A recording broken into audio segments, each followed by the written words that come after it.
my so God. I was I was psyched by that. I'm like, this would be awesome. This is going to be great. And I forgot to put in headphones when we did the interview. So all of the sound was coming out of my speaker. So every time I talked, there was an echo because I was talking and then the speakers coming back would be blasting my voice too. So his side sounded perfect. I had an echo the entire time. I'm going, no. I know. Oh, I have done that myself. Yes. Anyway, we are live now, and thank cool. you. Hey, everyone. I'm sorry. I'll let you go. Yeah. So thank you so much for being here, everyone.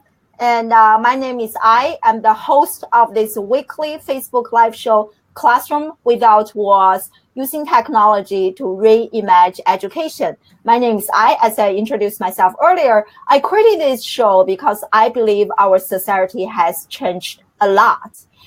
As educators, we need to social media and technology play a huge role in our changing society. As educators, we need to change how we teach and how we interact with the next generation. On this show, I interview leading professionals like Jason Schemmel and leading educators regarding topics related to social media, technology, education, innovation, and disruption. If you are new here for the first time, thank you so much for being here. And yes, good energy from Jason. And if you are a returning attendee and you know how much your support means to me, I truly love you and support and appreciate the support. And if you are watching this on replay, future people, thank you so much. Hello from the past. Yes, we are from the past. I'm actually from the future as I'm in South Korea right now. So it is Thursday, 6 a.m. So from the future. I know. We found out time travel. Way to go. Exactly. Oh, we already have several people join us live. Antonio is here. He's from Greece. And Suzanne is here. Is from Scotland. And we have a very global. And Jim is here from the U.S. And Shvo is here from the U.S. That's Thank amazing. you so much for being here, everyone. I truly just love you. And Dorothy, my dear friend Dorothy is here. Thank you for being here. Today, I'm so honored to have Jason join us live. Jason is the host of a really popular podcast called GSD Chat. And I'm going to let Jason tell you later what GSD Chat means because it is a super cool name. I think it is brilliant. On his podcast, he interviews successful people in terms of how they overcome challenges and hardships to get to where they are. And Jason is also the social media manager for HarperCollins Christian Publishing Bible Department, where he manages and creates content for quite a few social media accounts. So Jason, we are so honored to have you join us live and welcome to the show. Well, thank you. It's so great to be here. I've seen your show before. It's been fantastic. And I feel great to be a part of it. Oh, thank you so much. Do you want to add anything to my very brief introduction? And do tell people what GSD means, because I think it is a cool name and you have to be the person to say it. Okay. All right. Only because you insist.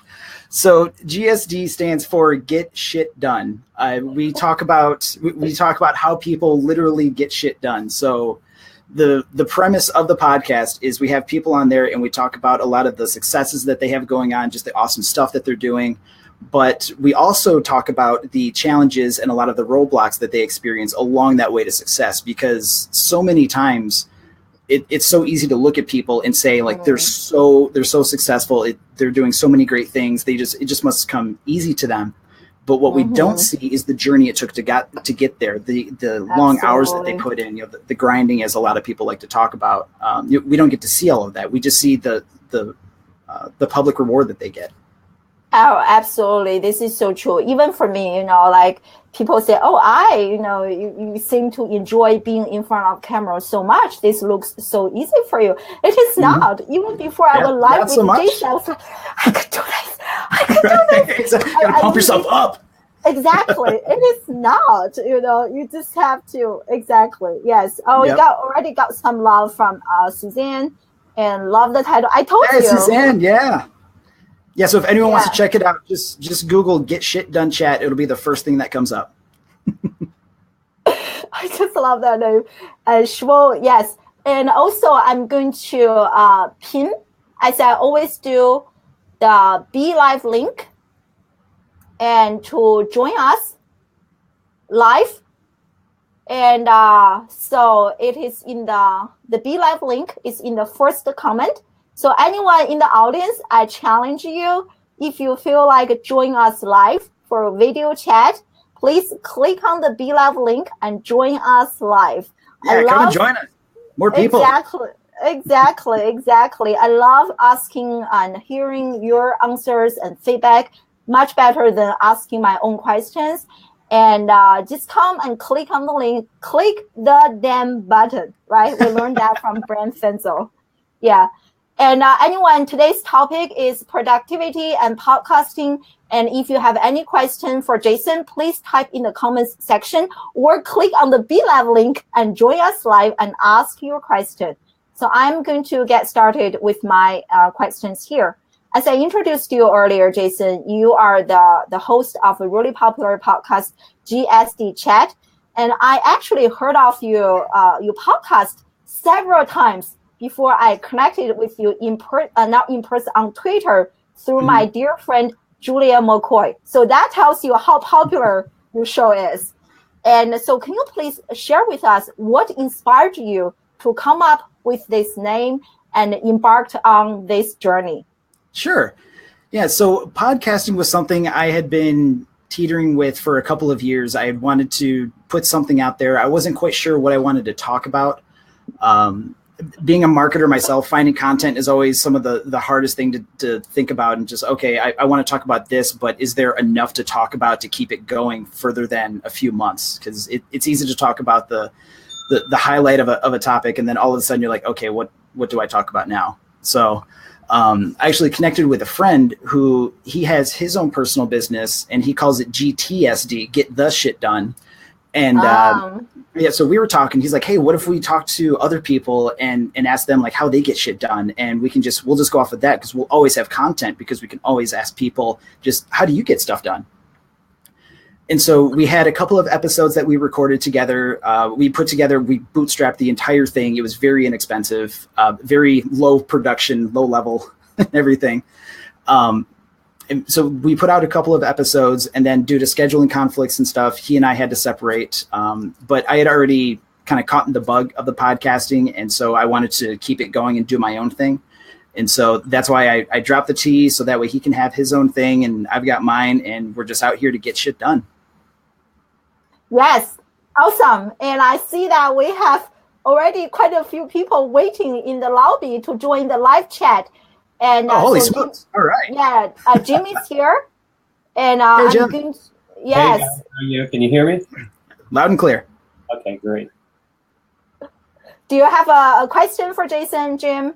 Well, I guess what would be your advice to a solopreneur as to really?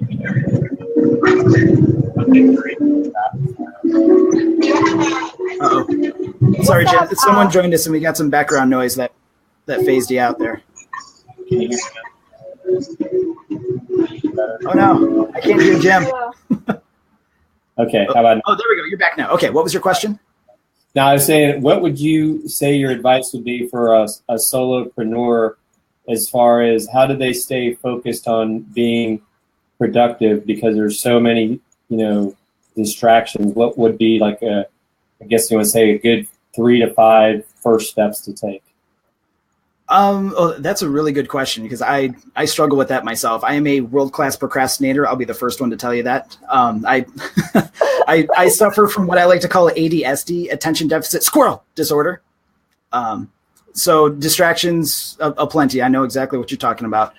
As far as some tips and stuff, how to keep yourself focused, even just from interviewing people that I've had on the show, how they stay focused is they write everything down. They take the time to write down 3 to 5 key goals every week, usually starting on a Sunday or Monday, highlight what you want to do.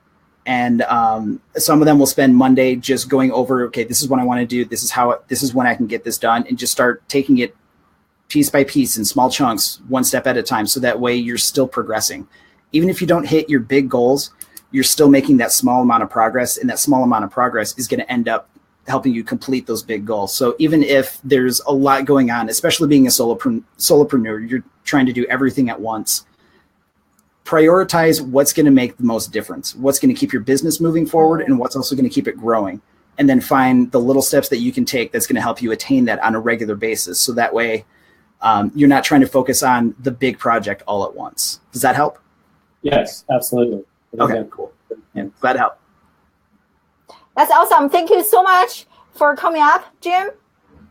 I'm glad it worked this time, finally. Yes. Awesome. And you look awesome on camera. I love it. And if you have another question later, just click on the B Lab link and join us. Okay, sounds good. Yeah. Thanks, Jim. Yes. Thanks. And we have Melissa here. Melissa also has her own podcast show, and she's trying to ask you a question. I love these ways. Like, I love live video because it's more more interactive and participative. A fellow podcaster too. This is great. Wait, did we get Melissa? Melissa, we couldn't see you or hear you. Oh no. Okay. Can she put it in the comments? Yes. So I'm going to try later, Melissa. I'm going to let you down, and maybe you can ask your question in the comment section, and we can try this link again later. There we go. Oh, Vicky's here, and he was commenting on what you said earlier. Write it down. Yes, me too. You know, as much I love like digital and social media, there's nothing can compare to the power of just a piece of paper and write everything down. Yes. I know. It's amazing how much easier we remember stuff when we actually write it down, even though there's Evernote and all of these other apps and things like that. Nothing beats writing it down so that we can actually see it. Yes, exactly. And hey, Natasha, she's also from Grace. Thank you so much for joining us. I know it is super late. So earlier, our question, we discussed a little bit about what inspired Jason to be on this journey. And please keep typing or click on the B Lab link to share your questions. And I'm going to keep asking my questions here. So on your show, and you interview successful people regarding like challenges and experiences, how they overcome hardships to get to where they are. And you have been hosting your show for more than 1 year, and you interviewed quite a few dozens of super awesome people. So I wonder if you notice any reoccurring patterns or themes based on your interview in terms of like productivity hacks or how they get to where they are today, like really compelling patterns that you noticed from doing those interviews you want to share with us? Yeah. So as far as productivity and focus type stuff, actually, I go back to my answer I had for Jim is that I noticed a lot of them write things down. And it's kind of weird because it sounds very archaic. Like, okay, everyone writes things down, write things down. But that's what a lot of these people do, is that they carve out time in their exceedingly busy schedules to prioritize what they need to focus on, because it's so easy to get distracted and automatically your mind focuses on something else, but you have that list that you can always revert back to going, okay, no, this is what I decided. This is what I'm going to get done this week or today or this month or something like that. As far as them growing to as big as they got, some of it was just kind of falling into it. Other ones were being at the right place at the right time. But for the ones who like really got there through hard work, it was slow incremental growth. Which is kind of funny because when we look at some of them, we see that, okay, some of them might be an overnight success, or they were introduced to this one stage or this one person and were able to put their message out there. And all of a sudden they just exploded, which is awesome for them. But that's what we see from the public view, is this huge explosion of, okay, this person is now on the scene. They're the big thing. These are very reputable people. But we don't see the years and years of hard work of beating on their craft that got them to the point of where they are now. I mean, you're not going to become an expert overnight. You're not going to become famous overnight. That is just slow incremental growth. I know. I think, like Gary Vee also talks about this, being patient, really being patient. Oh, patience is huge. And especially in the world today, I mean, we hear it so much, but society today is fixed on instant gratification, which it doesn't happen in the business world. Yeah. Playing the lottery is not a sustainable business model where you just think if I hit it once, then I'm set for life. It doesn't happen like that. Yeah, definitely. I love the people you brought to your podcast. I wonder if you have like one quick memorable story that you want to share with us, like one person's journey that you want to share with us really inspired you a lot. Yeah. So the one that always comes to mind, and really because we had talked about her before, was Julia McCoy from Express Writers. Her story was amazing in that she took her copywriting business, which she started from the ground up. She went around posting flyers up in stores, just wanting to write a few paragraphs for people, and built that up to now this huge, successful business that she has. But there was a time a few years ago that she found out a couple of managers within her company were essentially stealing money. They were adding time to their time cards and stuff. It was time card fraud, and it completely devastated her. And she found out doing an audit, she had to fire those people who if I remember right, were close friends of hers. I can't remember. Don't quote me on that, even though we're live. But she hired a couple of business coaches and referenced them and said, hey, what do I do? How do I tell my customers this? And they all told her, don't tell them, just keep working, put in the 60, 80-hour work weeks and just try and get through this, or just close up shop. Call it a day, sell it off, and you did what you could. But she bucked that whole system and sent out an email to all of her clients saying, hey, we're very sorry this happened. We're working on this. You're still a priority. We're still focused on the work that you've signed us on for. We're still dedicated to that. She worked a ridiculous amount of hours with her and her team to build that up. She put in new processes with her team. And now because of that whole situation happened and the new processes that came through because of that, her business is now taking off faster than she ever imagined. Yeah, she has such an amazing story. Yeah, I remember she shared how her close friend, or I think close friend, last year I also had a very close friend who kind of I don't know what happened and blocked me on social media. And we were in the same circle. And I think when moments like that happen, you just feel like, what did I do wrong? I'm so devastated, that's why I think we all need to have the resilience, to rise up every time when something bad happens to us, to keep going. Well, and really, it's just you got to do what you know is best for you. No one else is going to know that because they're not you. They can give you all of the advice in the world, which is easy to do because they're not the one in the difficult situation that you're in. You're the only one experiencing that situation and feeling the emotions that you're feeling that are tied to that. So really, when it comes down to it, you can ask for all of the advice. You can ask people, what should I do, in hopes that it works. Or even if it doesn't work, you can just say, oh, well, they told me to, so it's not actually my responsibility. But it is. So you just have to own it and be confident in your decisions. Yeah. Hey, Deirdre, my friend Deirdre is here. Deirdre! And Melissa is trying. Oh, we got Melissa. Yes. Hey, Melissa. Yes, good. Awesome. Oh, we can't. Can you hear we can't hear her now. This is the beauty of going live. We couldn't hear you, Melissa. And maybe you can just keep trying until we hear you. We're getting there one step at a time. First we connected, now we can see you. Now if we can just hear you, we'll be better. Yes, exactly. Yeah. Just keep trying, Melissa, and you can just stay here. Yeah. So do you think, based on your conversations with those people, do you think successful people are making sacrifices to get what they want to do, or they just get it all? Yes and no. Some of them are absolutely making sacrifices because they're sacrificing their free time. Some of them are sacrificing family time to really put in those long nights and put in those long hours to make sure that everything does get done. But others, they also prioritize. It's not everything has to be sacrifice. It's just good planning and good execution, hiring the right people, making sure that everything is going well. So yeah, some of it is sacrifice, but not all the time, but it's just being able to put in that work. And I found that if you want something bad enough, whether it's making a change, building a business, working on a project, if you want something bad enough, you'll make the time to do it, because so often people say, I don't have the time, or I can't find the time to do this. But when you really look into it, it's just an excuse, because if you want something bad enough, you'll find a way to get it done. Oh, I love it. Yeah, if you want something bad enough, it will happen. Do you want to try to say something again, Melissa? See if we... No, I can't hear you. Still can't hear you. I'm so sorry. I don't know. Like, yeah, just write it down and hold it up to the camera. I love it. Yeah. We'll find a way to make this work. We'll get it done. Yeah. I'm going to let you down, Melissa, and then maybe we can try again. And so here's a question from my dear friend Dorothy. Yeah. And she asked you, what has been your biggest challenge? You read in my mind, Dorothy, because that's one of my questions. Dorothy. That's a later. Good question. Yeah.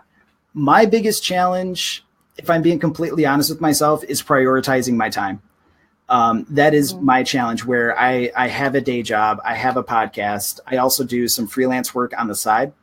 And a lot of my freelance work is coaching and consulting other people in digital marketing with Facebook, YouTube, Google, Twitter, and all of that stuff.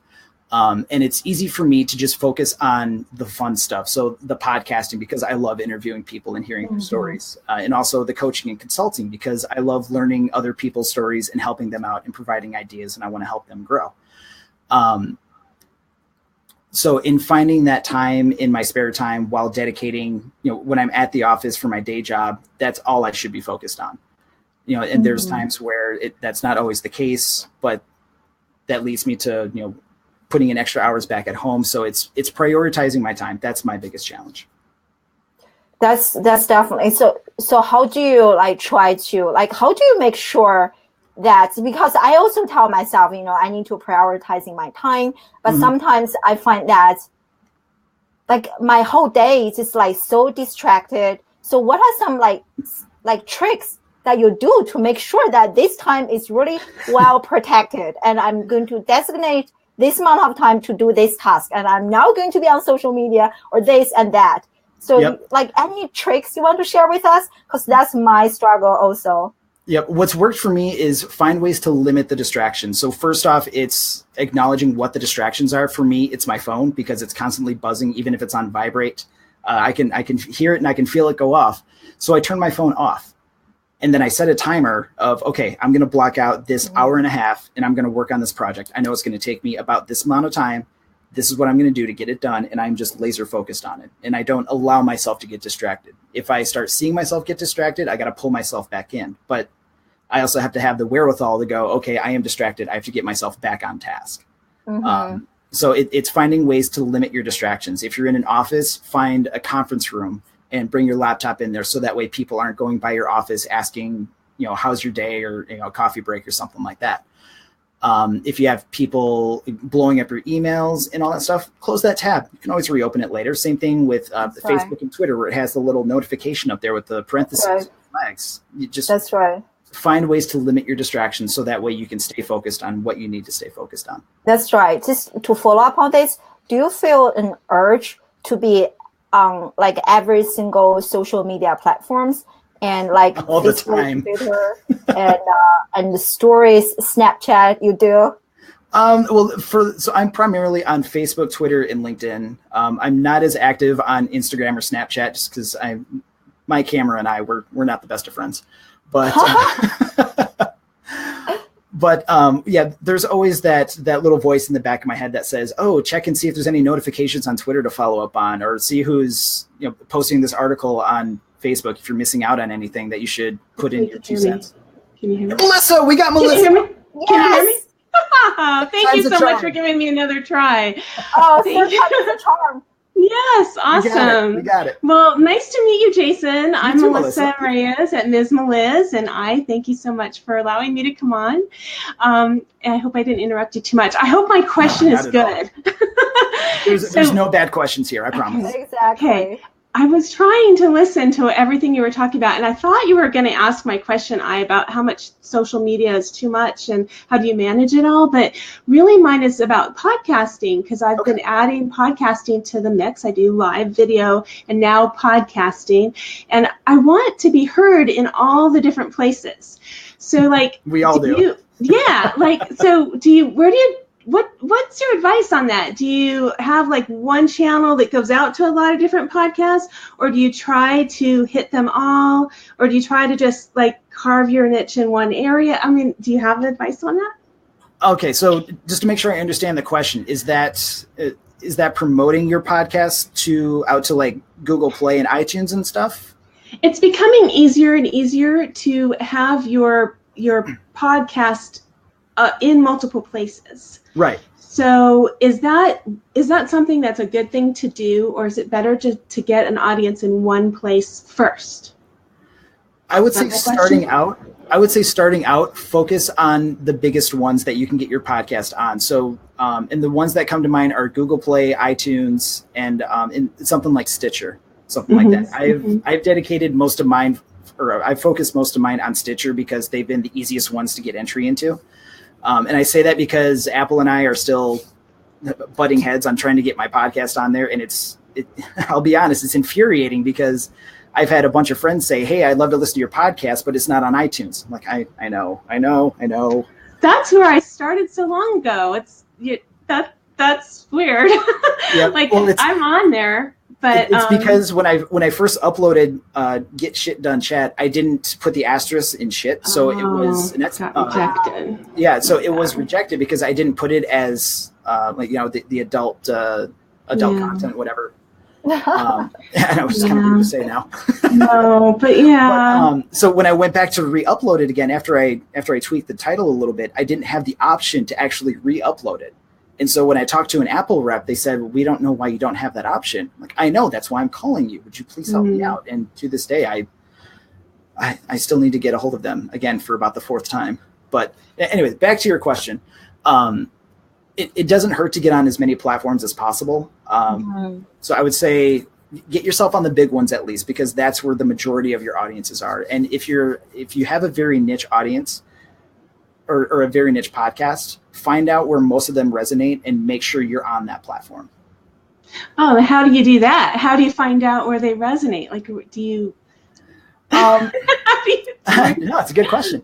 I mean, if they're online, it's great to just ask questions. Find out, just put up a poll on Facebook or Twitter, or you can even do a Facebook ad. Put $5-10 behind it. You'll reach a ton of people around it, and just make sure you do the targeting that's catered to your podcast, and just say, "Hey, where do you listen to podcasts?" Or maybe a better question is, "Do you listen to podcasts?" And make sure that podcasting is a viable route for you to go. Yeah. How do you feel about Alexa skills or Google Play? I don't want to turn anybody on over here. I've got all of those devices here at home.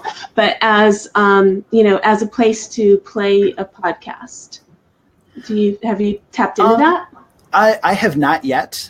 I've had Alexa before. I swapped her out for the Google Home. I like the Google Home speaker much better. I haven't played podcasts from it. I normally use it as a radio, so I honestly can't say. I'm sorry. No, you gotta listen to mine. It's all let me know how. I'd love to see how you do your podcast. I'm still learning as I go along. Go ahead. Do you have any? Yeah, I know, like Brent Fenzel. I really love what he does. So he has his weekly Facebook live show, and his live show is like broadcast through like Facebook Live, YouTube, Periscope, and a bunch of channels. He's got a wicked setup there. Oh yeah. Yeah, his argument is, instead of asking your audience to come to you, you need to be where your audience is. I love that, and I'm still trying to figure out a way to be like live streaming like through multiple places. I think he must have used some like third party. A few phones helps. Yeah. My multicasting or being in a lot of places at one time, I think that's a great way to be. But like, I don't know. It's like, I like your idea, your focus of find out where your people are and cater to them. I kind of think that's where I'm going. Yeah, just asking. I spread myself so thin, but now I kind of want to try to hone in on a smaller audience so that I can dedicate more time to them and their needs. Mm-hmm. Yep, that's part of the challenge for sure. Yeah, I love this. We all spread ourselves so thin, Melissa. Like we have so many things to do. Many of us have a side hustle and full-time job, and there's like, as Natasha mentioned, constant distractions. And I think that's why I love the topic and the title. GSD. Get the shit done. It's just like.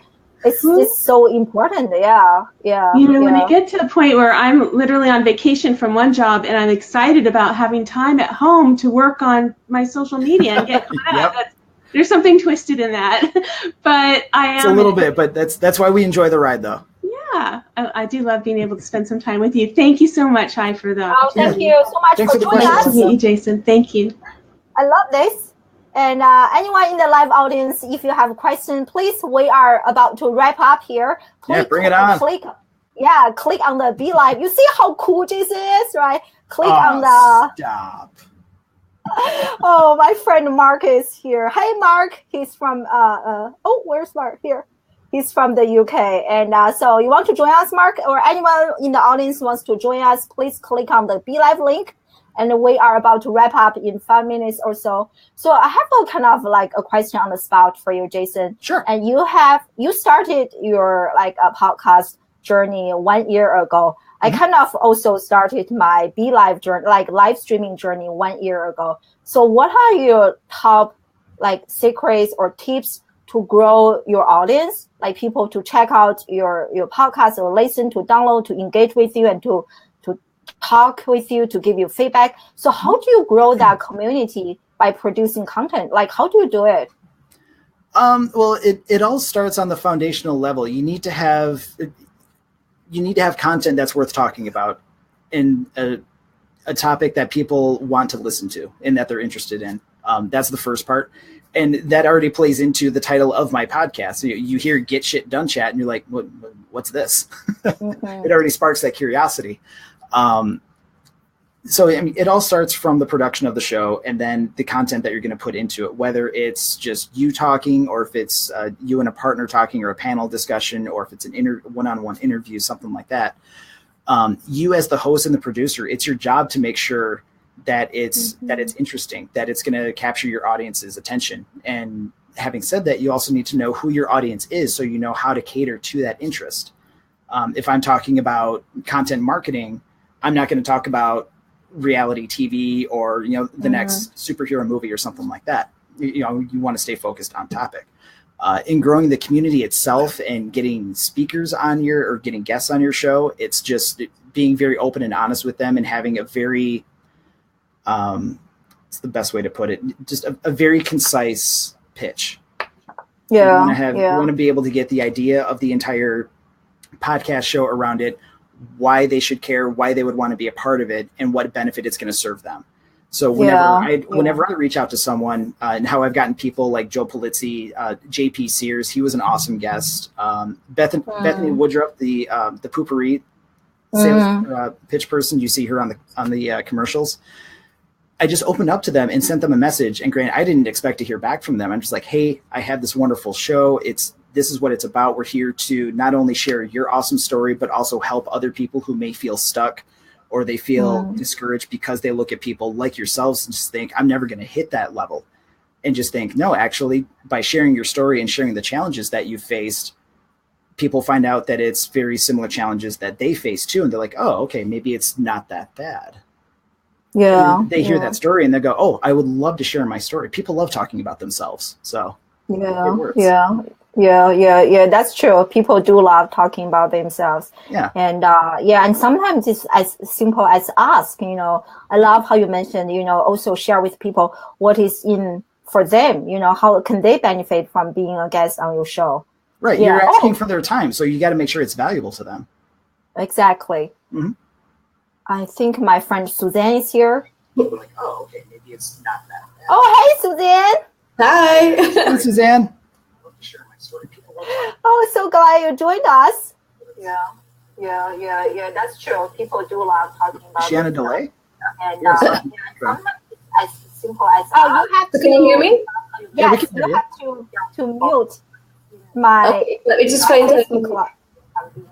Can you mute my Facebook Live?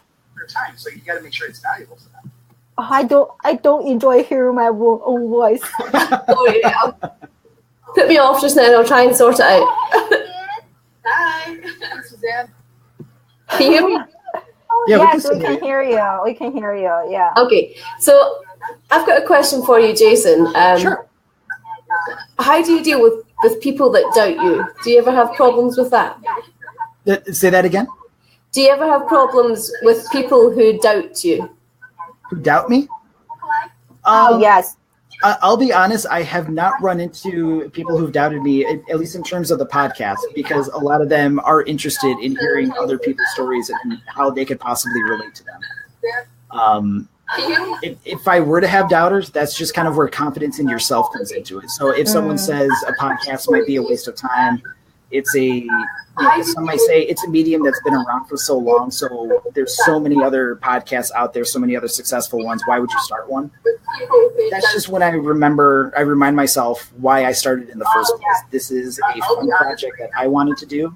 And I'll be honest, for my own benefit. I love hearing these people's conversations and their answers to some of my questions and find out how I can apply it back to my life and what I do. So it's just reminding yourself why you started in the first place and why you were excited enough to actually start it. Yeah, like I can also relate to that question. I don't know if I have people who doubt me. I'm sure there are people out there who haven't interacted with me yet. But I have lots of self-doubt. Like I'm just like, sometimes, some days I feel like, yeah, this is great. I'm like, blah, blah, blah. But some other days I just feel, I don't feel like doing this. Nobody's watching and this and that. I'm not doing enough. This person is like so far. I'm like, I have like lots of voices like that and self-doubt and like imposter syndrome. I remember even like a few weeks ago, I saw Brent Fensel posted something on his Facebook. And even when he was on my Facebook show and he talked about this and like self-doubt, even him suffer from like self-doubt and imposter syndrome. So I think when you have those feelings, just understand you are not alone. I think just doing something like, I love how Brand has like a screenshot of awesomeness. When I give you shout out, when other people give you shout out, save the shout out and screenshot the shout out and like have a list of the small ones in your life so that you can remind yourself, when you have low moments. Have those reminders that pull you back through, because self-doubt can be a very, very hard thing to get through. Okay, thank you. You're welcome. Thank you Thank you so much. Yes, we're just wrapping up here, and I saw this comments from Mark, and content with context. I'm not very clear what his. I think you got that switched from maybe it's context with your content. Yeah. Yes, but I think this one is like do what serves you, not like try to prove anything or be like anyone else, and just be yourself. Like be confident, be yourself. Yes, and serving. Yes. So we are just going to wrap up here, Jason. This is great. So what is next for you, and how can we help you? What's next for me is I'm just going to keep going. I love the path that I'm on right now and where I'm going and where things have been going, especially with the podcast. I have at least another 4 or 5 recordings lined up, ready to go. I did one earlier today, which was a lot of fun. So yeah, that's what's next for me, is to just keep going the course. And how you can help me, if I can put the plug in there, is to listen to the podcast and give me some feedback. I would love to hear what people think about it. If there's other ways I can improve, better questions I can ask, I am always open to feedback.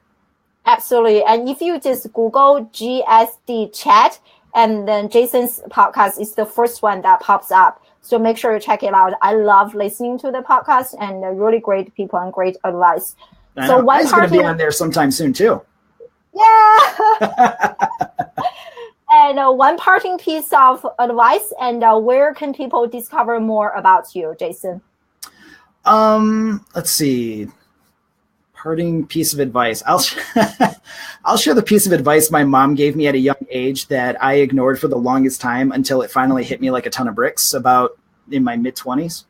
And she kept telling me, you gotta wanna. And that goes back to what I said about if you want something bad enough, you want to do something bad enough, you'll find the time, you'll make the time to do it. You have to want it bad enough. So that has now been sticking in the back of my head. I'm sure if my mom is watching this, she is dying in her chair laughing so hard, going, I told you so. But that's always, smart lady. Oh yeah, moms are the best. But that's always been something that's resonated with me for the longest time now, is that if you want something bad enough, you'll find a way to make it happen. And as far as finding me online, I'm easily found on Twitter and LinkedIn, just Jason Schemmel. Check out the podcast, either GSD chat or Get Shit Done chat. It's the very first thing that pops up. And I'd love to hear from anyone. Any questions, feedback, comments. If you want to connect, I'd love to connect. Awesome. Thank you so much. Just want to show this last comment from Mark. Yeah, like you can let other people doubt you, but you yourself cannot defeat yourself. We always have to have that confidence. And yes, totally, Mark. Thank you so much. And thank you so much, everyone, for joining us live. And I truly appreciate you. And Jason, you are amazing. Thank you so much. You're amazing too. Thank you so much for having me. This is great. Yeah. Thank you so much, everyone. I will see you next week, Wednesday, the same time, same location. And we are going to discuss live streaming. I have an expert on live streaming come join us. So thank you. See you next week. Bye. Bye, everyone.